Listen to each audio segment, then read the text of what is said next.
And the reason for that is that I don't care how many years I've been doing this, I'd like to have that guideline so that when we get off target, I can get it back on, which is really important. So I always have it in front of me, no matter what. And I'm going to put it right there. All right, Mark, you want to say hi? I don't think they even. What's up? How are you guys doing? Well, they can't respond right now. I can't hear you. What's that? Louder, louder. Yeah. That's a rhetorical question.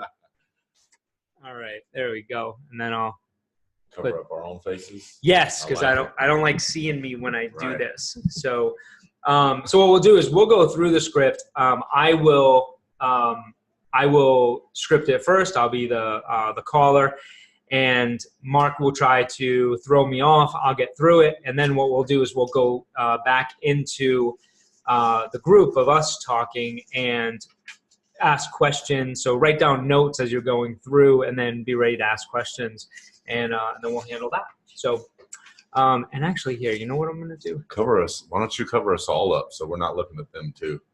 Oh, you don't want to look at them? Is that going to make you nervous too, looking at that? No, I don't care. No, I'm just going to look this way. So also, just so you guys know, whenever I do any role plays, I do not look at the person, because it's just weird and it's more difficult. So it's way easier to do the role plays by not looking at the person as well. And I know it's like, what? But you don't want to be distracted. So, okay. Tell me when you're ready, boss. Do you have a just throw anyone at you? Throw anyone and everyone, whatever you have to do. I'm going to push through, and I'm going to make it happen. So don't treat you like somebody treated me yesterday. No, you got yelled at yesterday. I just got hung up on. That's okay. That's okay. Ring, ring. Hello. Hey, I'm calling about the home for sale. Is this the owner? Yes, it is. Yeah, hey there. This is Jay. I'm a local realtor in the area, and I work with a lot of buyers and sellers. And I was wondering if any of my buyers happen to find your property online. Were you paying 3% to realtors? I believe so, yeah. Me and my wife have talked about it. It sounds like something that's fair to do. So, yes, we will be. Oh, wow. Hey, that sounds great. And congrats to you and the potential move. Can you tell me a little bit more about the home? Well, we're on a canal. We have a boat dock in the back. We have a pool as well. The kitchen was just redone, as were the bathrooms. And right now we're actually currently working on redoing the landscape in the front. Wow. Yeah, you know what? I noticed the bathrooms, and it looks like, is that quartz or marble in there? It's actually marble. Yeah. No kidding. Yes. Yeah, that looks really awesome. When I saw it online, and it looks like you did a lot of those upgrades. Let me ask you this: what are some of the highlights that you would want me to cover when I'm giving the information to my buyers trying to get your home sold? Do you have a buyer? Yeah, great question. I have a lot of buyers. I've sold over 1,400 homes, and we got a big database. Right now, I don't have anybody I can pinpoint because there's more that I need to know about the home. So what are some of those features that you'd like me to point out to them when I'm selling the property to them? Definitely with the Gulf access in the back, I would definitely say that's definitely a huge plus. And then, most people are going to look at the kitchens when they come in. So the fact that we've redone that is going to be a big plus for us as well. Yeah, that kitchen is something. Good Lord. Good for you guys. Thank you. If you don't mind me asking, how much did you put into that? It was probably about $35,000. Amazing. Right. So let me ask you this. I mean, when you guys sell the home, are you staying local or are you moving out of the area? We're going to stay local. I don't think we're probably going to stay in, pretty close, maybe a town over or so, but we'll probably stay pretty local. No kidding. Okay. Yes. What are you thinking? Estero, Fort Myers? Naples, always Naples. Oh, nice. Always Naples. Gotta love it. What do you do? I mean, the house is great. Are you downsizing, upsizing? What does that look like? We got kids going off to college, so we're probably going to downsize. But we're not in a huge hurry, and that's kind of why we're doing the for sale by owner. We didn't really want to get an agent because we didn't really want to pay the cost to have an agent for the agent to push the property. Yeah, you know what? And every for sale by owner that I've ever spoken to, that is one of the main reasons why they choose to sell it themselves. I mean, would you agree? Yes. Yeah, absolutely. And you know what? If I was in your shoes, I would do the same thing. So it just makes sense. And I understand that. So if you do move, when you do move, have you seen any places that you've liked so far that you're interested in? Not really. We just started looking because we figured it's probably going to be a little bit of a process to get this done.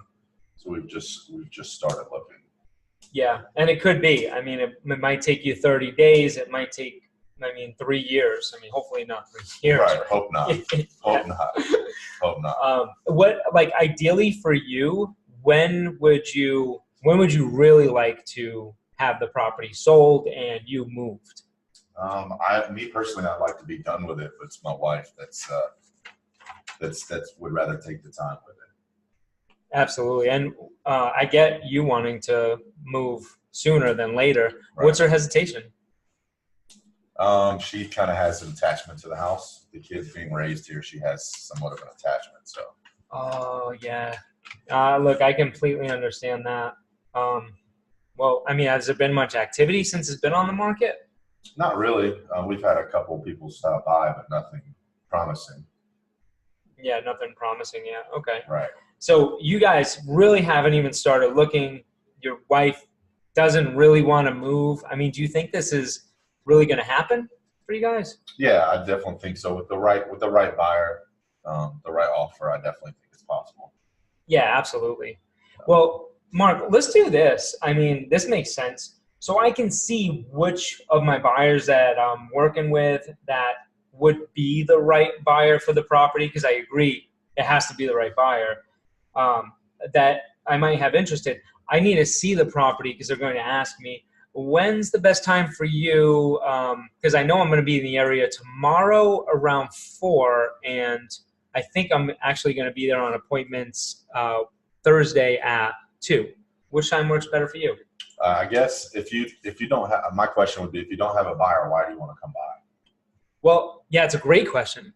And the thing is, I don't know if any of the buyers that I have in my database that I've worked with in the past are interested, because they're going to ask me if I've seen the place first. Right. And honestly, if I had a buyer for your property right this second, it would be sold, wouldn't it?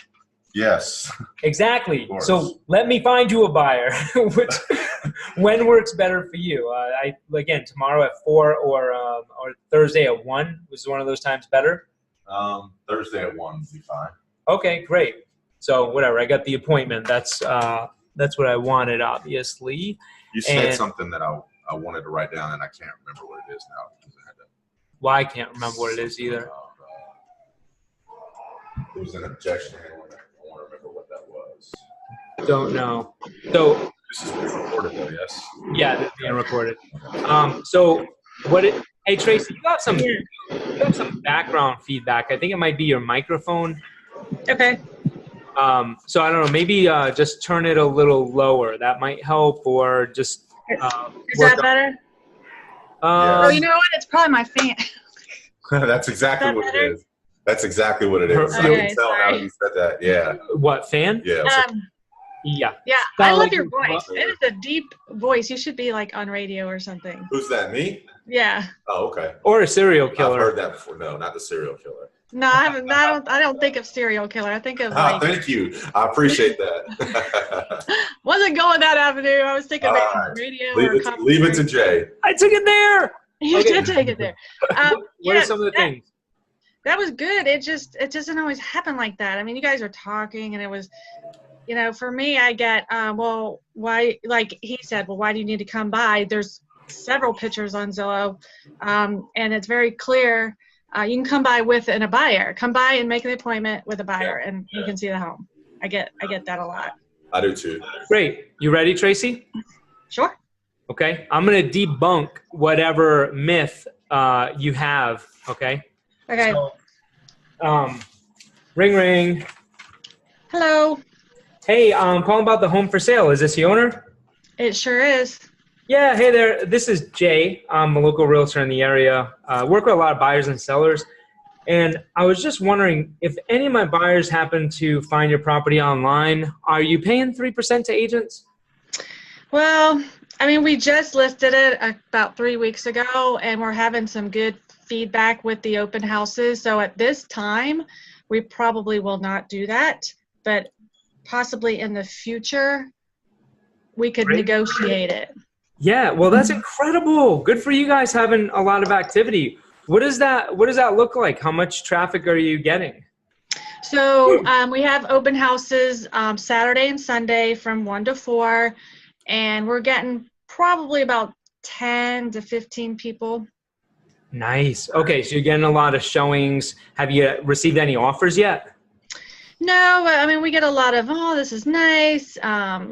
Maybe, I'll talk to my husband, or financially we can't go this high. Ugh. I know. That must stink. Sorry about that. And it looks like the home looks great online. I mean, I'm seeing some of the pictures. What can you tell me specifically about the home so that when I do send information to my database of buyers, I can relay that information to them? Okay. So it's in a gated community, so it's nice, private security. We have a pool in the backyard, and we just remodeled the kitchen. We put about $42,000 into the kitchen. Wow. And oh yeah, it's beautiful, absolutely gorgeous. We love it. We cook in it all the time. And I think that's the main points of the home. Bathrooms were remodeled last year, so they're still up to date. And new roof 2 years ago. Wow. Yeah, that sounds incredible. So let me ask you this. You've done all these upgrades. The place sounds great. It looks awesome. Where are you guys moving to? We are actually downsizing a little bit. Kids are, already graduated, and it's just us and the fur baby. So we're too much house. Oh, yeah. I mean, 3,000 square feet for 2 people and a fur baby. I hear that. And you know what? Good for you. Empty nesters, finally. Right? I'm sure it's been a long time coming. We're looking forward to it. Good for you. Well, how soon have you spoke to your husband, and are you guys in agreement to a specific time frame? Because I know that's something my buyers will ask. Sure, yeah. So we're ready to sell. We're motivated if the right buyer comes along. We prefer cash over the. Yep. But we're open to financing as well, but we prefer cash just for a quicker closing.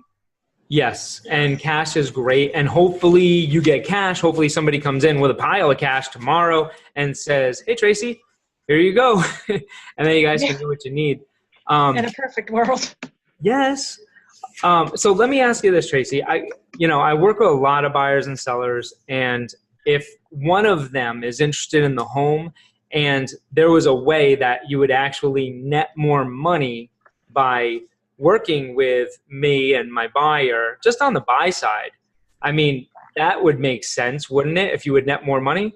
Absolutely. Yeah.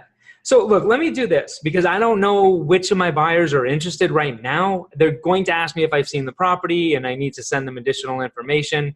But what I can tell you is I'm not going to waste your time. I sold 85 homes last year and I don't want to waste your time or mine. When is the best time? I'm actually going to be in the area tomorrow at 4 and Thursday at 1. Which works better for you? Actually, why don't you just swing by the open house on Saturday because I work during the week? Yeah, absolutely. I would love to. Saturday and Sunday, I'm doing open houses for one of my sellers on each of those days. What time do you get out of work? Closer to 5 or 6? 6. Okay. Well, I'll tell you what. I can probably move my appointment tomorrow to make it a little later, and I can pop by around 6:30 tomorrow. And if I need to, I can even do it on Thursday around that time. Which one of those works better? Oh, well, I don't want you to come that late. I'm sure you have family and plans. I do, but sometimes they're not as important as you are because we want to get your home sold, and I can understand that. But don't worry about me. And 6:30 is fine with me if tomorrow works for you or if Thursday is better. Which one do you prefer? Let's go with Thursday and bring a pizza. Yes. Great. So what questions do you have on that? Because that was good. Yeah, because some of them like to be a little sarcastic, like not quite as bad as I was, but they will just, yeah, you're fine. Just come by, Saturday. It's fine. And so to those people, what I've been doing has been coming at the end, because if you're having an open house from 1 to 4 and people aren't coming at 3:30, they're not coming usually. So I try to go like 10 to 4 or, towards the very end. Yeah, and that's then talk to them that way. That's perfect, because at that point, if they hadn't had any serious activity, they're already in the place of frustration. And when they're with you and you do it right, you will be the amazing grace. Yeah. And some of them have all the paperwork laid out. They've got all their pictures, color pictures. They've got all this, all the information on the house, all color pretty. Like they think they're doing, Yeah. You know what I mean? Yeah. And they think Zillow's enough. They think the open houses are enough. And it's like, well, what about drone pictures? What about getting out there on MLS or so other realtors can see it, and other exposures? And one thing that you said in there in yours is something that I just came across the other day, and I didn't know how to attack it because, obviously I'm newer to this. So a lot of these things, when these people start talking, I have to kind of freestyle a little bit, keeping in mind I have a script that I need to stay on. But when you said if I can net you more money by having me do it, the customer was like, bam. So yeah, a light goes up, like more money. How are you doing that? Yeah, exactly. I was just going to have you ask me that question, because let's pretend you're the seller and you said, well, how are you going to do that? Right. And say, absolutely. And I'll tell you what I'll do is I will put together that information so you can see that. And that's going to be the first thing that I show you when I come by to see the property. Net sheet. Yeah, okay. And it doesn't matter what the answer is. It's all about getting past the objection. Right. Because when you get there, it's an objection, and but when you get there, that's not the first thing you show them, and they won't even probably remember. No, they won't remember, and they won't think about even talking about that. But if they're persistent about wanting an answer there, or say you're in the pipeline, you have to give them an answer. How are you going to do that? Oh, Neshi. Yeah, Neshi, and in the training that that I released last week for the pre-pop by presentation, that will show you exactly how to do that. Okay. And then this next training that's being released tomorrow for the actual pop by presentation, the beginning to end, that will go into it even further. Okay, sweet. Okay. Yeah. But if they keep drilling it on the phone, trust me, they won't, and they'll give up at some point because they don't want to make it feel uncomfortable. And if they do, guess what? Move on. Right. Yeah. Move on, but don't move on that easily. A mistake that a lot of agents make is that they'll move on way too early because of a lack of skills. And they'll think that it's not a good lead, but it's just the lack of skills. So basically what happened is you didn't sell them, they sold you, okay? Right. They sold you on the fact that they don't have to sell or they're not hiring an agent. And that's simply not the case, because we know over 80% of for sale by owners list with an agent. And all we have to do is know that information and practice the right process and what to say, when to say it, how to say it. And it's a lot easier as long as you practice. It really is. Yeah. Yeah. And what about like the negotiation on the 3%? A lot of them are like, well, we'll do 1.5. They don't. Well, like, if they say 1.5, this is what I do. I think about, all right, how early is this in their process of listing, right? And then I also think, what was their overall demeanor? And if they were like an a-hole, then I might just be done with it. But if it was newer and they weren't really an a-hole, they don't know what they're saying. They're just saying 1.5 for whatever reason. So you just have to train yourself to ignore the objection in your mind, but address it with the handler. And because who cares? I mean, seriously, let me ask you this. What does it matter, right? Think logically. What does it matter if you pay me 1.5% or 20%? It's all about what you net at the end of the sale, right? So, like, I'll give you a perfect example. Somebody had asked me yesterday about, not actually, it was last week, but it doesn't matter, about a property in Bellaterra that they could purchase for, it was a single family home for $170,000, right? It was a distressed sale. It was off market. It was worth every bit, in my opinion, of $270,000. So I just think of that property, and that's not the case for most for sale by owners. We know this, but just think about that example to just justify in your mind so that you can justify it in their mind that it doesn't matter what you pay. It matters what you net at the end of the day, you know? Yeah. And would that go along with, I had a couple, they priced it at like 170 and they have to because they're already losing money. That's why they're not paying a realtor. That's why they're doing it on their own, because they can't afford to pay a realtor. Oh, well, can they afford not to sell it? Yeah. Okay. Because what happens when they don't sell it? Right. Can they continue? And that's the question. Well, what happens if it doesn't sell? I mean, what does that look like for you? You see, what I did was I asked an open-ended question as well. And what does that look like for you? Is it something, because you have options? I mean, you can sell it, not sell it, hire an agent, rent it out, stay there, light it on fire and collect the insurance money, right? I won't tell anybody. Just don't tell me.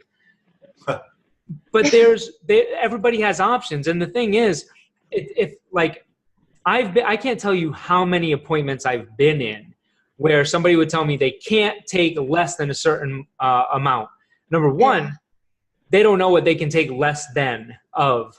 In that sense, it doesn't make sense. But they don't know how much they can really get or how much it's worth. And the fact that they don't understand that buyers, the value is determined in the eyes of the buyer. So they can't control that, and we can't control that. But you can do this, and you can control this, okay?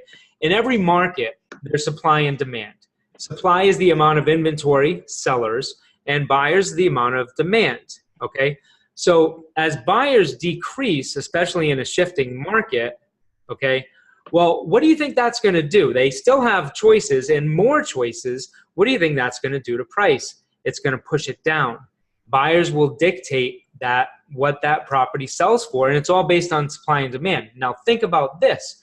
As a real estate agent who's really strong and cares and has dedication and access to way more tools and resources than the average consumer, they are going to have exposure to a lot more buyers than what the for sale by owner has exposure to, which is going to get them more money, okay? And this is why for sale by owners typically sell for 92 to 94% of the list price. And this is why historically I've sold at 98.5% of the list price to sale price. So if you go down and you have less buyers available, because for sale by owner usually all they're doing is they might even put it on the MLS, but it's number one, it's not syndicated to all the places it should be syndicated at, and number two, that's really all they're doing, and that's not necessarily what it's going to take. And I'll tell you what, this happened last week. Okay, this is an interesting story, and it was with Mark too.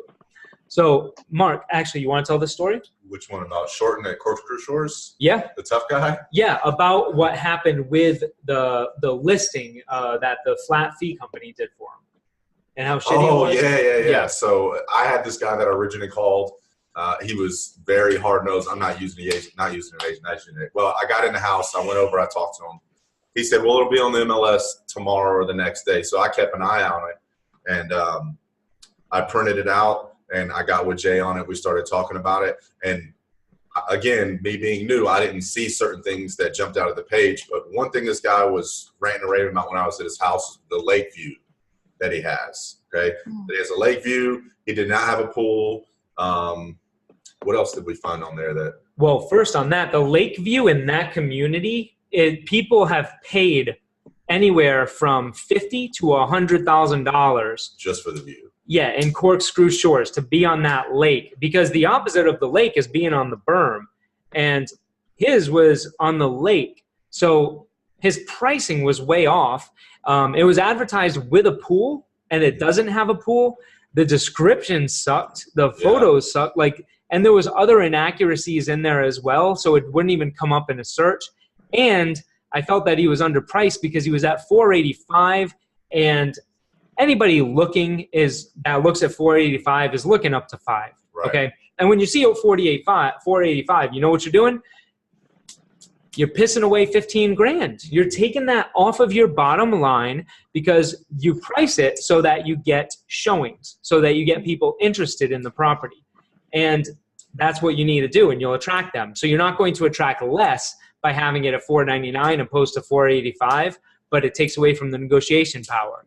Once that's explained to someone, right, then they're like, oh, wow, well, shit, that makes sense. Right, yeah, I actually called him back, and I explained to him, like, this is why you don't do it yourself, because we found 4 things within 30 seconds right here that would have made, if I'm in his position, that I would have said, forget this, I'm hiring you. I'm still working on the guy. But just those things that number one, he was surprised that I told him we felt he was priced too low. That it didn't even show on there that he didn't even have a lake view. So if somebody's looking for a lake view, your house isn't even coming up. You know, the pool, it said it was an above ground pool at that. Yeah, above ground pool. Yeah, and the description was terrible. That he had over $100,000 in upgrades. It said nothing about that. It had the floor plan and the neighborhood, and that was pretty much it. And I'm like, this is really what you're. So what? Yeah, and basically what Mark's doing is he's letting him know, like, hey, look, I got your back. Okay, so I'm not telling you that you need a list with me. I'm just saying, like, I got your back. And make sure that guy gets that fixed. And if you want to consider working with me and getting rid of that, like, let's talk about it. And then he also, like, he value stacked money, dollar signs. And it's all, like, it's all real, okay? So, like, that $15,000, the difference between $485 and $500, that's $15,000 found money that Mark found for the guy, okay? That lake view and not attracting the right amount of buyers by not having that on there has decreased the amount of buyers that are going to be showing up for that property and decreased the price by doing that, right? So a number of different things to think about, and just know that, and this is why I go through the process and the training of understanding what's going on with the for sale by owner and what they're typically thinking, and then how to eliminate a lot of objections before they even come up. Right? Did you notice on the one that I just did with you, Tracy, that we're talking about the open houses, and that's when I actually immediately pivoted, and this is where, you know, you need to practice, right? I mean, like, we all need to practice, write the script down, read it and role play it and make it our own, but use the same psychology throughout. But that's how I was able to shift from whatever question was on the script next over to, you know, what's that been like, and, you know, how much activity has that been, which is later on in the script. But then I pivoted back to where I needed to be after that to get the motivation. And then in that conversation with you or Mark, I forget which one it was, I think it was you, you know, you were geeked up and ready to move. Like, you wanted to move ASAP and you weren't getting it sold. So somebody that can't afford to list it at 170, well, if I can net you more money for the sale of the home, can you afford not to meet with me? Because worst case scenario, you know, I come by, I see the property for 5 or 10 minutes. I've sold, you know, 85 homes last year. And I mean, I don't say that for ego. I just say it to let you know, like, I'm not going to waste your time. So worst case scenario, you get an awesome second opinion from someone who sells a lot of homes. And best case, you know, you don't have to go best case scenario, but whatever, you know, at the very least, gotcha. that's what's going to happen. I gotcha. Yeah. Yeah, that is that. Anybody want to do another role play or or some objections? Because that was easy, Tracy. I mean, I don't I mind guess anybody. it'll get easier once I get it more and is just more practice. You know what I find too, and it's like Yeah. the more that you deal with those objections, Mm-hmm. it's easier. And sometimes I'll just ask him out of the blue, like, "Hey, what would you say in this?" And a lot of times it's a very short, simple answer, and it's just redirecting them back somewhere else. Because a lot of times, and I found too, like I had a lady that I dealt with last week that she wanted to just talk. She didn't really care what I was calling her for. She just wanted to talk. And when I went to her house, she did the same thing. But you know what? I made her feel like I cared. I told her, I said, I genuinely care. If there's anything that I can do for you, I'll help you. Yeah. So the objections I find can be rather difficult, especially in the moment, and you're got so much going on, and then they hit you with one. Sometimes it can be rather difficult. So yeah, that's what I find too. Practice. Yep. Yeah, and that's why I encourage you guys in the Facebook group to, like, when you get stuck on an objection or anything, to put that in there and to just, ask that question, because everybody there's like everything that's happening to you guys or that has happened to you guys has happened to just about everybody else, because that's the process and the cycle. The question is how, it's not a question of are you going to get there, it's just a question of how quickly. And to accelerate that pace, you go through the trainings, you go through the script and the understanding of that and the practice of that, and you reach out to where that support is. And that is the biggest secret and the biggest shortcut that I can share with you guys. Just doing it, and even just scheduling on a daily basis, because it's easy for you guys to be rock stars with this stuff, not just with FSBOs, but any lead source. It's just using that schedule, spending the time doing it, getting in and doing the trainings, and it will prep you to and if you feel like you struggle at times to be consistent with things, because we all do, some more than others, but when you struggle to be consistent on things, that's just a reminder for you to say, I need to reach out and be vulnerable if I need to be in the Facebook group, and just say, hey, look, I'm lacking consistency right now. I need to know what I need to do to get back on track. Because we've all been there. And then everybody else will chime in, and because they're thinking like, holy shit, thank God Tracy said it. Yeah. Yeah. Like, I'm in the same place. Yeah. So, yeah. Do you guys, anybody else want a role play or objection handle? Nope. Cool. We will call it a wrap, not a rock. Rob. We'll call it a rock. It's a rock. Okay, cool. We'll see you guys. Okay. See you guys. Bye. Thank you. Bye.